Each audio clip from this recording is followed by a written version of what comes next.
Action. കളഞ്ഞ് ഒരു unusual YouTube video ആയിട്ടാണ് ഞാൻ ഇന്ന് നിങ്ങളുടെ മുമ്പിൽ വന്നിരിക്കുന്നത്.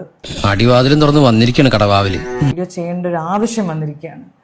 ബിക്കോസ് നിങ്ങളിൽ കുറേ പേരെ ഞാൻ ഹേർട്ട് ചെയ്തിരിക്കുകയാണ്. മിസ്റ്റർ ദിഗംബരൻ, തുറന്നു പറയുകയാണെങ്കിൽ നാട്ടുകാർക്കെല്ലാം നിങ്ങളെപ്പറ്റി വളരെ മോശം അഭിപ്രായമാണ്. അതിനെനിക്ക് നിങ്ങളോട് സഹതാപമുണ്ട്. പക്ഷേ ഇനിയെങ്കിലും എല്ലാവരെയും കൊണ്ട് അതും ഇതും പറയിക്കാതെ ഒരു നല്ല രീതിക്ക് ജീവിച്ചൂടെ? Entire NEET issue that's happening, അതിനെക്കുറിച്ച് ഞാനൊരു പോസ്റ്റ് ഇട്ടിരുന്നു. ഈ പോസ്റ്റ് ഇടുന്നതിന് കുറച്ച് ദിവസം മുമ്പ് വരെ എനിക്ക് ഭയങ്കര പ്രഷർ ഉണ്ടായിരുന്നു. എന്തെങ്കിലും പേളി പറയണം എന്ന് പറഞ്ഞിട്ട് എനിക്ക് കുറേ DM-ലൊക്കെ കുറേ മെസ്സേജ് വന്നിരുന്നു. ചേട്ടാ, ഈ ലോകത്ത് എനിക്ക് ആകെപ്പാടെ വിശ്വാസമുള്ളത് ചേട്ടനെ മാത്രം. നോട്ട് പാഡിൽ ഞാൻ എഴുതി പോസ്റ്റ് ചെയ്ത സാധനം ഞാനിപ്പോൾ നിങ്ങളുടെ മുമ്പിൽ I want to read it. നിനക്കൊരു വിചാരമുണ്ട് നീ ഭയങ്കര ബോൾഡാണെന്ന്. ബോൾഡല്ല, ബോൾട്ടാണ്, ബോൾട്ട്. ഞാൻ കുറച്ച് മലയാളത്തിലും കൂടി എൻ്റെ രീതിയിൽ ഞാൻ തർജ്ജമയും ചെയ്യുന്നതായിരിക്കും. എന്റെ സത്യാന്വേഷണ പരീക്ഷണങ്ങൾ. രഘുപതി രാഘവ രാജാറാം പതി. The past few days have been very painful and they have forced all of us to pause and reflect. കുറച്ചു നാളായിട്ട് നമ്മളെല്ലാവരും വേദനയിലാണ് because of the news what's happening. And അത് നമ്മളെ എല്ലാവരെയും ഒന്ന് പോസ് ചെയ്യാനും ഒന്ന് റിഫ്ലക്റ്റ് ചെയ്യാനും നമ്മളെ പ്രേരിപ്പിക്കുന്നു. അളിയന്റെ മുഖത്തൊരു ഹിംസാഭാവം തെളിയുന്നുണ്ട്. അതെന്റെ കയ്യിലേക്ക് പടരുമോന്നാ ഇപ്പൊ എന്റെ പേടി. We have witnessed the strength, unity and determination of the young people of our country. നമ്മൾ കണ്ടുകൊണ്ടിരിക്കുന്നത് സ്ട്രെങ്ത്, ശക്തി, യൂണിറ്റി, ഒരുമ ആൻഡ് ദ ഡിറ്റർമിനേഷൻ, അതായത് ഇത് ചെയ്തെടുക്കണം എന്നുള്ളൊരു ഡിറ്റർമിനേഷൻ ആണ് നമ്മൾ കണ്ടുകൊണ്ടിരിക്കുന്നത്. Of who? നമ്മുടെ യങ് ജനറേഷൻ. ജയിലിൽ പോവാൻ കാരണക്കാരനായ ഗുണ്ടുമണി ഇപ്പോഴും അവിടെ വിലസ് നടക്കുന്നുണ്ടെന്ന് ഞാൻ അറിഞ്ഞു. അവനെ എനിക്കൊന്ന് നേർക്ക് നേർ കാണണം. The youth of our country. I saw heartbreaking images and videos. ഇതാണ് ഞാൻ കണ്ടത്. I saw heartbreaking images and videos of clashes in which students and officers were getting hurt. That changed something in me. ഞാൻ കാണുന്ന ഇമേജസിൽ students, police officers എല്ലാവരും heart ആവുന്ന വീഡിയോസാണ് ഞാൻ കണ്ടത്. And it changed. അത് കാണുമ്പോൾ എൻ്റെ മനസ്സിൽ ഒരു കാര്യം ഞാൻ ചിന്തിച്ചു. അധികം തന്നെ. എന്താ ഇത് നീ എഴുതിയതല്ലെന്ന് പറയാനാണോ? അല്ല, ഞാൻ എഴുതി തന്നെയാണ്. പക്ഷെ വായിക്കേണ്ടത് അളിയൻ വായിച്ച സ്റ്റൈലല്ല. ഇതെന്റെ വേറൊരു മോഡിൽ ഞാൻ എഴുതിയതാ. And the conversation can become more complex. My hope is that the focus always remains on the student and the future they are asking to build. I hope, അതായത് എൻ്റെ ആഗ്രഹം, ഞാൻ ഹോപ്പ് ചെയ്യുന്നത് ഇതാണ്, നമ്മുടെ സ്റ്റുഡൻസിന്റെ വോയിസും അവരാവശ്യപ്പെടുന്ന കാര്യവും ഈ വലിയ ഒച്ചയുടെ ഇടയിൽ അത് മുങ്ങിപ്പോകരുതെന്ന് ഞാൻ ആഗ്രഹിക്കുന്നു. കേട്ടോ, സ്നേഹം നിറഞ്ഞ അളിയൻ. 3-4 ദിവസത്തിനകം ഞാൻ ജയിലിൽ നിന്നിറങ്ങും. നേരെ അങ്ങോട്ടായിരിക്കും വരിക. അല്ലാതെ ഞാൻ വേറെ അവിടെ പോകാനാ? ഞാൻ ജയിലിൽ പോകാൻ കാരണക്കാരനായ ഗുണ്ടുമണി ഇപ്പോഴും അവിടെ വിലസി നടക്കുന്നുണ്ടെന്ന് ഞാൻ അറിഞ്ഞു. അവനെ എനിക്ക് നേരിട്ടൊന്ന് കാണണം, അത്രേ ഉള്ളൂ.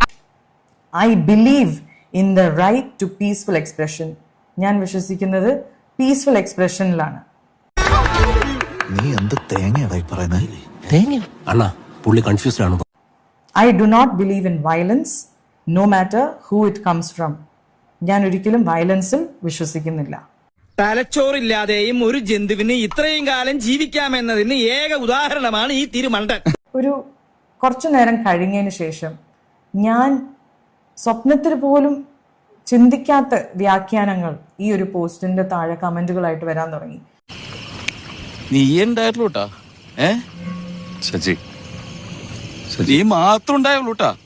അപ്പൊ ഞാൻ ആലോചിച്ചു, ഞാൻ ഇങ്ങനെയൊന്നും എഴുതിയിട്ടില്ലല്ലോ, ഇതല്ലല്ലോ ഞാൻ ഉദ്ദേശിക്കുന്നത്. ഈ ഗോ ഹോം എന്ന് പറയുമ്പോൾ പോലും ഞാൻ അത് പറയുന്നത് നിങ്ങൾ സേഫ് ആയിട്ട് ഇരിക്കണേ എന്ന് പറയുന്നതിന്റെ കൂടെയാണ് ഞാൻ അത് പറയുന്നത്. ചോരയും ഇതെല്ലാം കണ്ട് ഞാൻ ആ ഫിയറിൽ നിന്നും ആ പെയിനിൽ നിന്നുമാണ് ഈ ഒരു പോസ്റ്റ് ഞാൻ ഇടുന്നത്. അത് നടക്കില്ലേ സാബു? നമ്മുടെ പിള്ളേരെ തല്ലിട്ട് ഉമാരാൻ കൊമ്മയിൽ കൂടെ നെഞ്ചു പിരിച്ച് നടക്കാന്ന് പറഞ്ഞാൽ നമ്മളൊക്കെ വെറും ഉണ്ടാക്കന്മാരാവില്ലേ? നമുക്ക് തല്ലിയാണ് തീർക്കാന്നേ. നിങ്ങളൊരു ബസ്സിലാളർക്ക് ഞാൻ ട്രെയിനിൽ ഇറക്കാൻ പറ്റുന്നോട്ടെ. എന്നാ പിന്നെ അങ്ങനെ ആവട്ടെ തോമസേ, നമുക്ക് നോക്കാം. കാണാം. കോംപ്രമൈസ് കൊണ്ട് ഒരു അടുപ്പും വേണ്ട.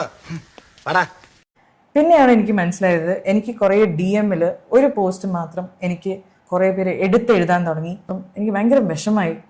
ഞാൻ എന്നിട്ട് ഓക്കെ, ഞാൻ വിചാരിച്ചു ഓക്കെ റിയാക്ട് ചെയ്യണ്ട വിട്ടുകളാ എന്ന് വിചാരിച്ചു. പക്ഷെ ഈ സാധനം തന്നെ എൻ്റെ കമൻസിലും വരാൻ തുടങ്ങി. നീ അവരെ നോക്കി തുപ്പുവാണ്, ആ ഒരു ചീത്ത രീതിയിലൊക്കെ കമൻസ് ഒക്കെ വരാൻ തുടങ്ങിയപ്പോൾ ഞാൻ ഭയങ്കര ഹേർട്ടായി. ഓടോടോ ഇതൊക്കെ എന്ത് ദ്രോഹാടോ, സത്യം നമുക്ക് രണ്ടു കൂട്ടർക്ക് അറിയണല്ലേ, പിന്നെ ആരെ കാണിക്കാനാണ് ഈ ആക്ടിങ്? രാത്രി ഒരു 11 മണിയൊക്കെ ആയപ്പോഴേക്കും എനിക്ക് പറ്റുന്നില്ല, എനിക്കിതിനോട് റിയാക്ട് ചെയ്യണം. ഞാനപ്പോൾ ആംഗ്രി ആയി, എനിക്ക് ദേഷ്യം വരാൻ തുടങ്ങി. ഞാനും ഒരു മനുഷ്യനാണ്. So I was hurt and I thought okay ഇതിൻ്റെ ഒരു ക്ലാരിഫിക്കേഷൻ എനിക്ക് ഇടണം എന്ന് പറഞ്ഞിട്ട് ഞാനൊരു സ്റ്റോറി എഴുതി.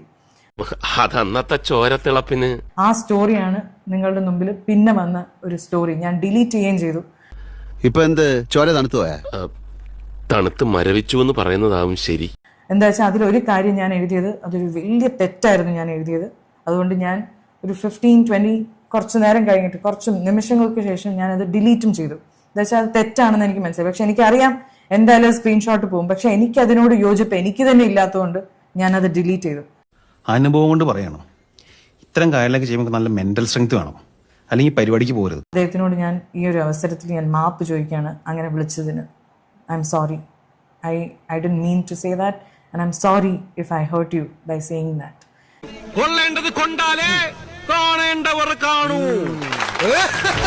ഈ കാര്യം ഞാൻ നോട്ട് പാഡിനെടുത്ത് ക്യാൻവയിൽ ഇൻസ്റ്റഗ്രാം പോസ്റ്റിന്റെ ഒരു റേഷ്യോന് വേണ്ടി ഒന്ന് അടിച്ചപ്പം കുറേ ഫോർമാറ്റിൽ അതിൽ ആദ്യം വന്നതിൽ ഞാനിത് പോസ്റ്റ് ചെയ്യുകയും വേറെ ഒന്നും ഞാൻ അത്രയും ഡീപ്പായിട്ട് ഞാൻ ചിന്തിക്കാണ്ടാണ് അത് ഞാൻ അങ്ങനെ പോസ്റ്റ് ചെയ്തു.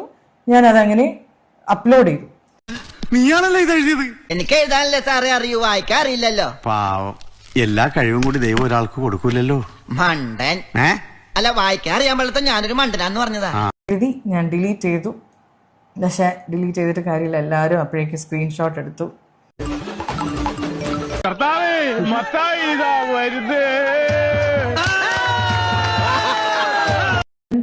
I hope you will forgive me. എൻ്റെ അകത്ത് കുറേ നെഗറ്റീവുകളുണ്ട്. ഞാനൊരു മനുഷ്യനായതുകൊണ്ട് തന്നെ കുറേ കാര്യങ്ങൾ ഞാൻ തിരുത്തിക്കൊണ്ടിരിക്കുകയാണ്. And I'm trying to be a better human and I hope you will understand what I'm saying. Saji, വീട്ടിൽ തന്നെ ഇരുന്നാ മതി, നീ പുറത്തോട്ടൊന്നും ഇറങ്ങാൻ നിൽക്കണ്ടാട്ടാ.